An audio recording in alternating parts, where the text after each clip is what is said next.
사도행전에 나오는 여러 교회들이 있습니다. 그 중에서 사도 바울에게 가장 큰 기쁨이 되었던 교회는 어느 교회였을까요? 사도행전과 서신서에 많은 교회들이 나오잖아요. 여러분, 어느 교회가 떠오르십니까? 만약에 저에게 그렇게 물어본다면 저는 주저없이 빌립보 교회다, 그렇게 말씀을 드리겠습니다. 이 빌립보 교회는 사도 바울이 성령의 인도로 유럽으로 건너가서 가장 먼저 세웠던 교회입니다. 빌립보는 바울이 선교 여행을 시작한 다음에 처음으로 옥에 갇히는 그 사건이 있었던 교회이죠. 참 힘들게 있었던 그런 곳입니다. 그러나 그럼에도 불구하고 이 빌립보서에서 사도 바울은 처음부터 끝까지 감사와 기쁨을 표현하고 있는 것을 봅니다. 오늘 우리가 읽은 본문 3절을 보면 내가 너희를 생각할 때마다 나의 하나님께 감사한다, 그렇게 이야기하고 있고요. 또 4절에 보면 항상 기쁨으로 간구한다, 그렇게 이야기하고 있습니다. 또 빌립보서 뒤쪽에 보면 너희는 나의 기쁨이요 면류관이다, 이렇게 이야기하고 있습니다. 힘들게 사역했던 유럽의 선교지였지만 바울은 이 빌립보 교회만 생각하면 감사와 기쁨이 떠올랐던 것이죠. 빌립보 교회에도 어려움은 있었습니다. 교회 안에 갈등이 있었던 것 같습니다. 이오디아와 순두계라는 두 여인이 있었는데 마음이 좀 서로 갈라져 있었던 것 같습니다. 그래서 빌립보서에서 사도 바울은 주 안에서 같은 마음을 품으라, 이렇게 권면하기도 하죠. 또 로마의 핍박도 있었고 또 교리적인 도전도 있었던 그런 교회가 빌립보 교회입니다. 다시 말하면 빌립보 교회가 바울이 빌립보 교회를 기뻐했던 이유는 빌립보 교회가 완전했거나 문제가 없었던 교회였기 때문이 아니다라고 하는 것입니다. 그렇다면 왜 바울은 그렇게까지 사랑하고 기뻐했을까? 그 이유가 바로 빌립보서 1장 5절에 나와 있습니다. 우리 다 같이 한번 읽어보겠습니다. 시작. 너희가 첫날부터 이제까지 복음을 위한 일에 참여하고 있기 때문이라. 아멘. 교회가 세워진 처음부터 지금까지 복음을 위한 일에 참여하고 있다. 빌립보 교회는 지금 그렇게 하고 있다라는 것입니다. 이 빌립보 교회는 개교회의 어떤 자기 교회만의 사역을 넘어서 복음을 가슴에 품고 더 큰 하나님의 나라를 꿈꾸며 나아갔던 그런 교회였다라고 하는 것이죠. 이 빌립보 교회는요, 결코 크거나 부유했던 교회가 아니었습니다. 그 시작이 화려했던 교회도 아니었죠. 빌립보에는요, 사도 바울이 선교 여행을 갈 때마다 먼저 방문하고 또 선교 거점으로 삼았던 유대인들의 회당이 없었던 곳입니다. 그렇기 때문에 사도 바울은 사도행전 16장 13절에 보면 강가에서 기도하던 여자들에게 찾아가서 전도를 했다고 기록하죠. 그 기도하던 여자들 중에 한 사람이 바로 옷감 장사 루디아였습니다. 성령께서 그 루디아의 마음을 열어주셔서 그 루디아가 자기네 집을 내어주게 되었고 그곳에서 작게 시작했었던 그 교회가 바로 빌립보 교회였다라고 하는 것이죠. 그런데 이 작은 교회가 놀라운 일들을 하게 됐다라고 하는 것입니다. 복음을 전하다가 이제 감옥에 사도 바울이 갇히게 되었는데 그 바울을 위해서 헌금을 보내는 일이 빌립보 교회에 있었습니다. 에바브로디도라고 하는 사람을 통해서 사도 바울에게 보냈던 것이죠. 자신의 형편도 넉넉하지 않았지만 복음을 전하고 복음이 전해지는 것을 위해서 애썼던 사도 바울을 위해서 그렇게 헌신했던 것입니다. 그래서 사도 바울은 빌립보서 4장 14절에서 너희가 내 환난에 함께 참여하였으니 잘하였도다, 그렇게 또 격려하고 있는 것이죠. 더 놀라운 빌립보 교회의 헌신은 무엇이었냐면 바울이 빌립보 말고 다른 지역에 가서 선교를 할 때, 다른 지역에 가서 선교를 할 때에도 후원을 하였다라고 하는 것입니다. 빌립보서 4장 15절에서 16절 같이 한번 읽겠습니다. 시작. 빌립보 사람들아 너희도 알거니와 복음의 시초에 내가 마게도냐를 떠날 때에 주고받는 내 일에 참여한 교회가 너희 외에 아무도 없었느니라. 데살로니가에 있을 때에도 너희가 한 번뿐 아니라 두 번이나 나의 쓸 것을 보내었도다. 아멘. 2차 선교 여행 때 복음의 시초에 사도 바울이 다른 지역을 찾아다니면서 복음을 전할 때에 아무도 그 사도 바울을 도왔던 교회가 없었는데 이 빌립보 교회만 도왔다라고 하는 것입니다. 빌립보 교회만이 가지고 있었던 특별한 마음이 있었고 특별한 도움을 주게 되었다는 것이죠. 어떠한 마음을 품었길래 이 빌립보 교회는 그렇게 할 수 있게 되었을까? 그 답은 단순합니다. 그 답은 바로 자기 교회의 관점에서만 복음을 바라본 것이 아니라 하나님의 나라라고 하는 커다란 관점에서 이 복음을 바라봤던 교회가 바로 빌립보 교회라는 것입니다.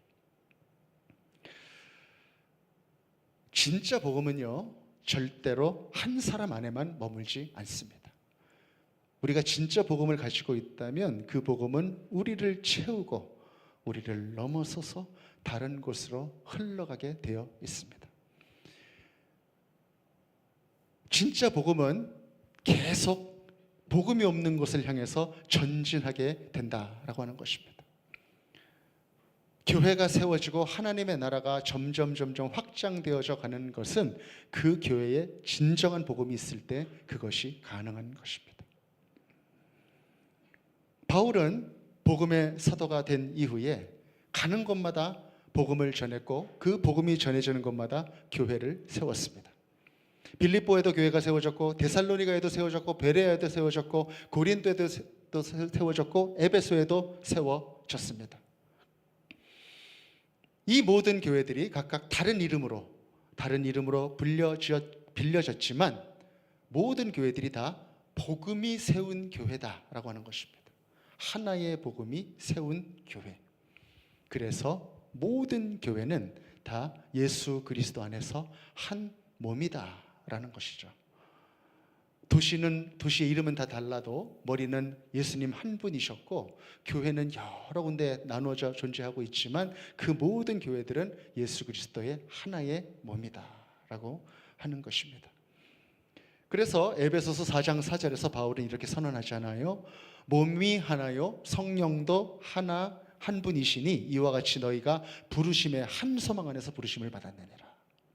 몸이 하나요 성령도 한 분이시니 한 소망 안에서 부르심을 받았다. 그렇게 사도 바울이 이야기하고 있는 것입니다. 바로 그것이 교회입니다.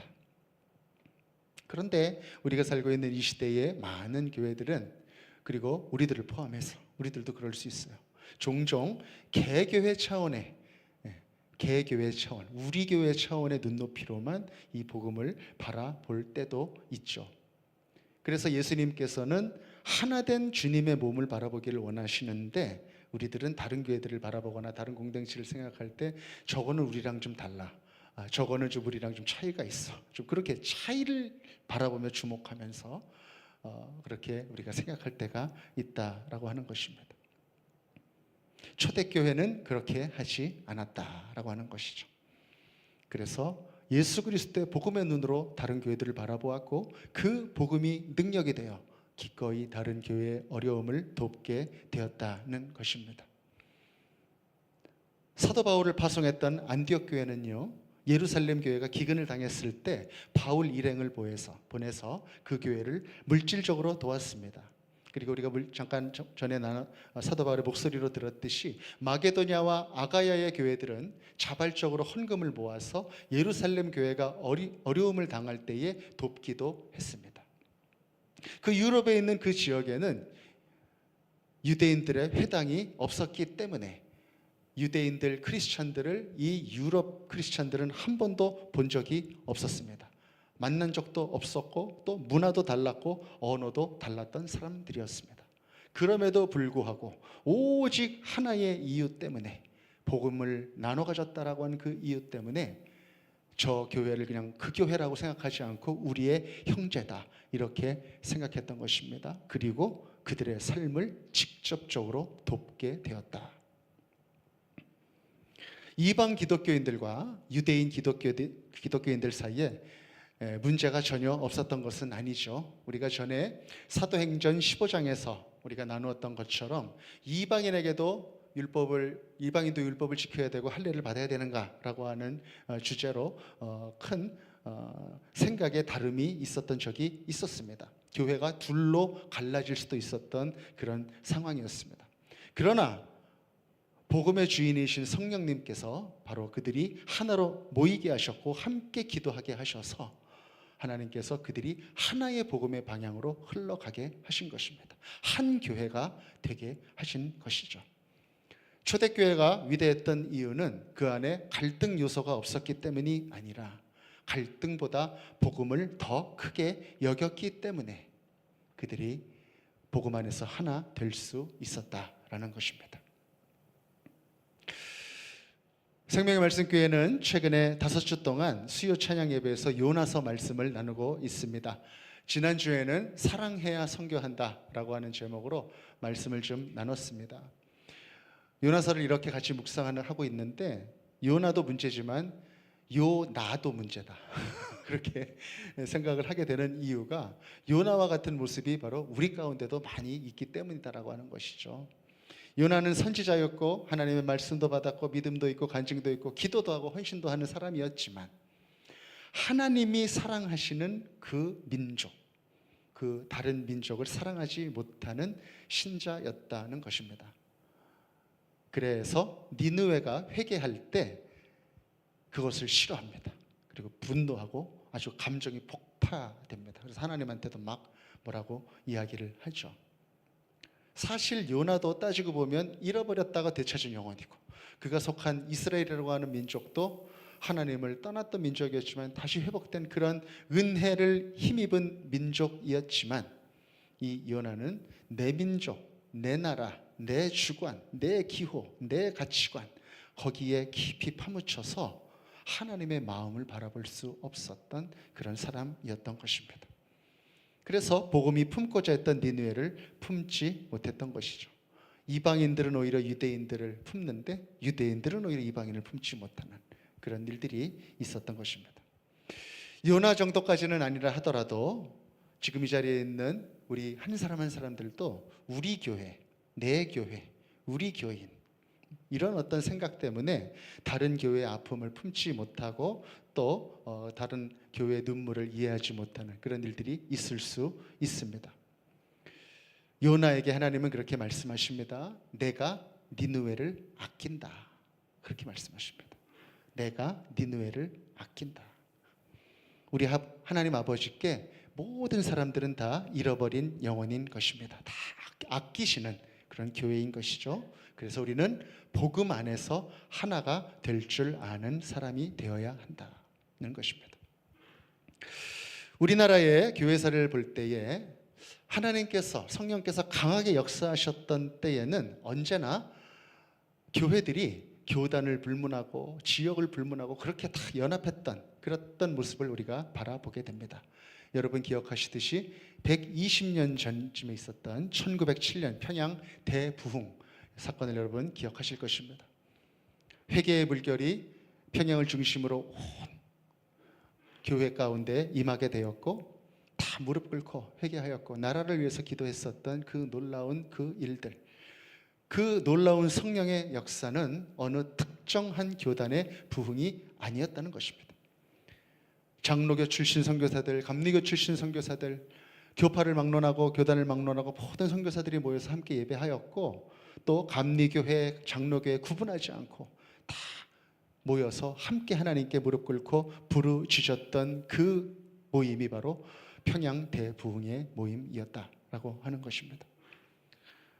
사람들은 어느 교회가 부흥했다 그렇게 이야기하지 않았어요. 평양에 하나님의 역사가 일어났다. 그렇게 하나님의 시각에서 이 모든 일들을 바라볼 수 있었던 그 자리가 바로 평양 대부흥의 자리였다라고 하는 것입니다. 또 하나 교회 연합의 아름다운 예가 하나가 있습니다. 여러분 다 기억하실 것입니다.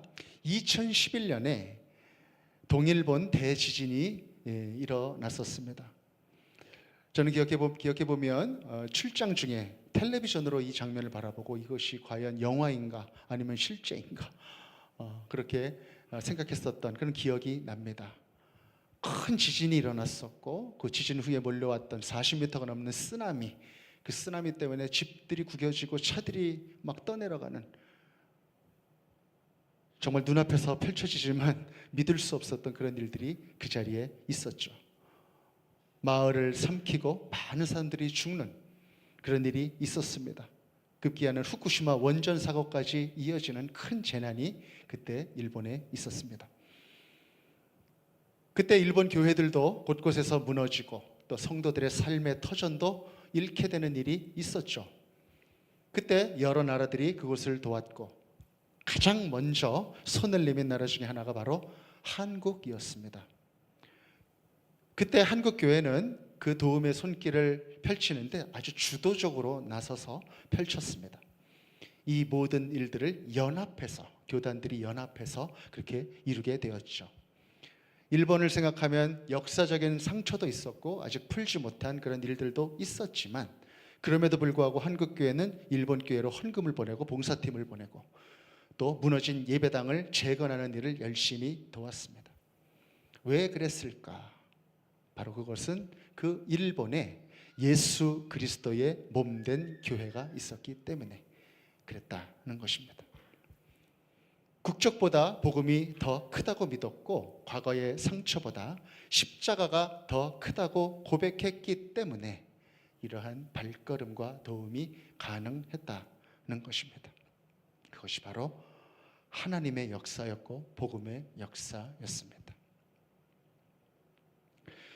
그렇게 역사하셨던 하나님께서는 오늘 우리가 함께 모여서 예배드리고 있는 몰메인 라이즈 19번지 바로 이 빌딩에도 역사하고 계십니다.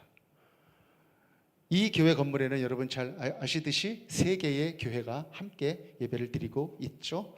RCC 리바이벌 센트럴 처치가 있고요. 그 다음에 ACC 안디옥 교회가 있고, 그리고 월드 오브 라이프 처치 생명의 말씀 교회, 이렇게 세 교회가 함께 모여서 예배를 드리고 있습니다. 제가 도착하자마자 우리 한 목사님이 주관하셔서 세 분 목사님의 기도 모임이, 한 달마다 기도하는 기도 모임이 시작이 되었고 서로 교회의 사정과 기도 제목을 가지고 함께 기도하는 일들이 시작이 되었습니다. 특별히 저는 요즘 RCC를 위해서 기도합니다. 그 교회 가운데 하나님의 인도하심이 함께하여 주옵소서. 그리고 또 ACC 안디옥 교회를 위해서도 기도합니다.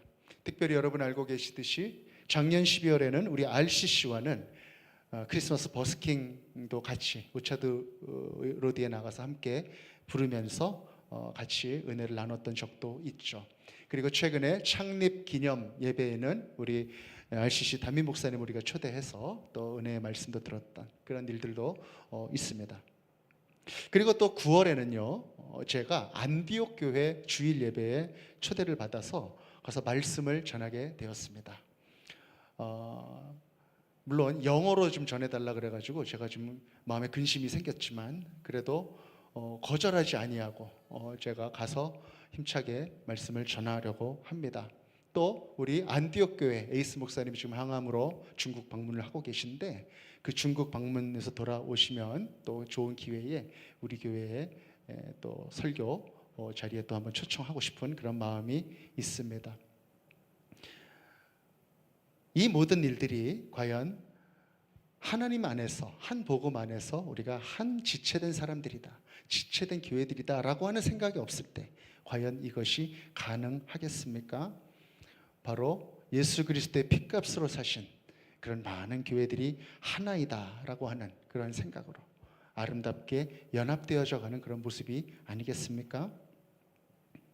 그리고 여러분, 오늘 우리는 이 예배가 끝나게 되면 일본 국제교회 창립 기념 예배에 또 참여하게 됩니다. 단순한 손님이나 하객으로 참여하는 것이 아니라 예수의 피를 나눈 지체로서 하나님이 행하신 일을 축하하러 우리가 가는 것이죠.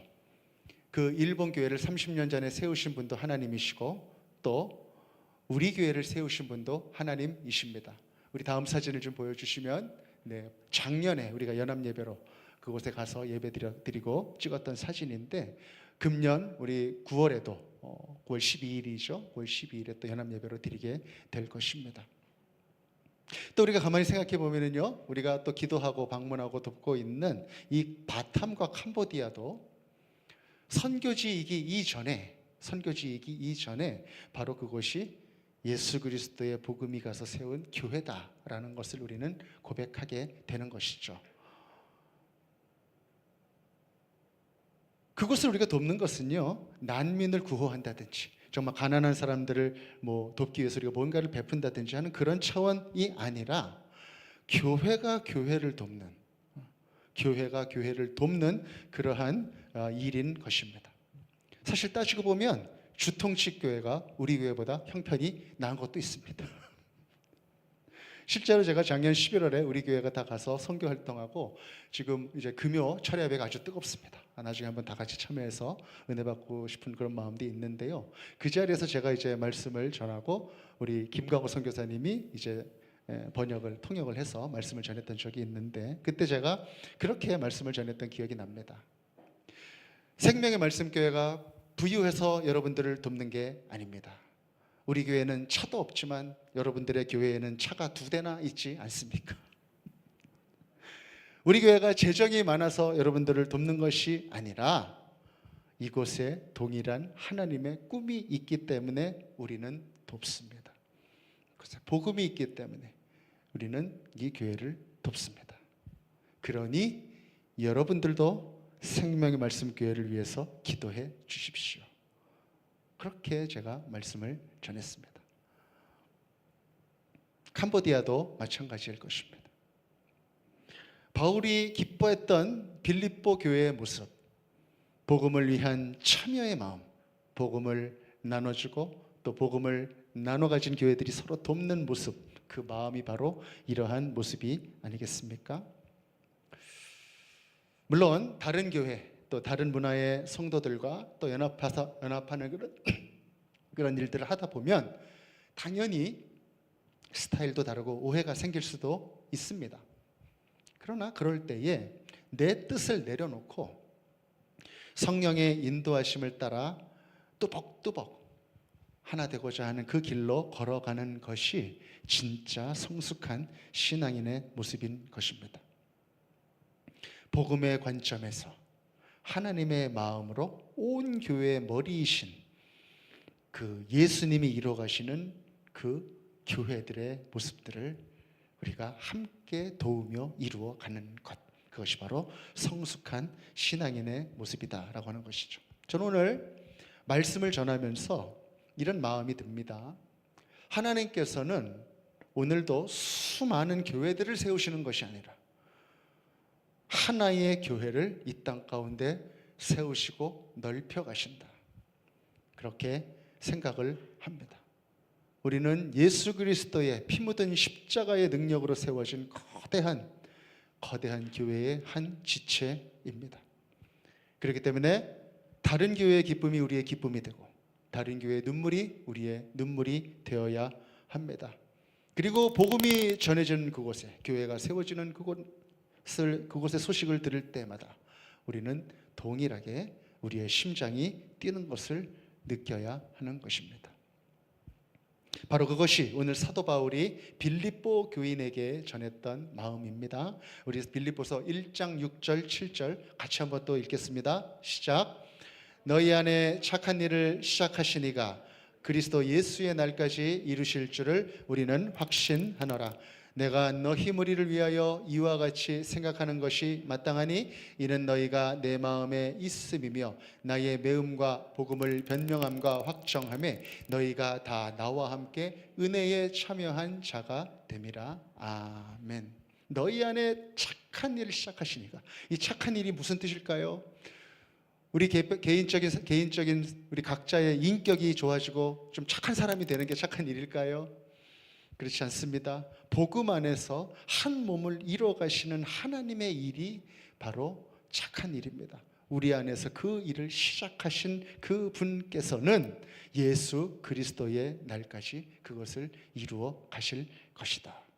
지금 사도 바울은 갇혀 있지만 이 복음이 전해지는, 복음이 나누어지는 예수 그리스도의 몸된 교회가 힘차게 이루어져가는 그 기쁨을 가지고 지금 이야기하고 있는 것입니다. 사랑하는 여러분, 말씀을 맺겠습니다. 지금 이 자리에 있는 우리는 예수 그리스도께서 십자가에 못 박혀 죽으심으로 우리에게 나눠주신 그 복음을 우리 가슴 깊이 간직하고 있습니까? 그리고 그 복음이 나의 생명이고 나의 능력이다라고 하는 것을 고백하십니까? 그리고 그 복음이 우리로 하여금 많은 다른 교회들과 하나 되게 만들고 또 서로 섬기고 서로 격려하게 하는 그 능력이 되고 있습니까? 우리 안에 진정한 복음이 있다면, 그 예수님의 하트가 우리 마음 가운데 들어 있다면 우리는 바로 그 예수님이 하고자 하는, 복음이 하고자 하는 그 일에 기쁨으로 순종하며 살아갈 수 있을 것입니다. 이 복음의 꿈 안에 생명의 말씀 교회가 들어 있음을 믿습니다. 생명의 말씀 교회가 이 꿈을, 하나님 아버지의 꿈을 변함없이 계속 품고 꾸어나간다면 하나님께서는 우리 싱가포르 생명의 말씀 교회를 사람이 생각하는 것보다, 사람이 꿈꾸는 것보다 더 크고 아름답게 사용하실 것입니다. 왜냐하면 우리가 꾸는 꿈이 복음의 꿈이기 때문입니다. 사도 바울처럼 같은 복음을 나눠 가진 모든 사람들과 함께 기뻐하고 함께 기도하고 함께 헌신하고 주님의 거대한 몸을 끊임없이 이루어 나가는 우리 생명의 말씀교회 성도 한 사람 한 사람이 되시기를 우리 구주 예수 그리스도 이름으로 간절히 축복합니다. 아멘.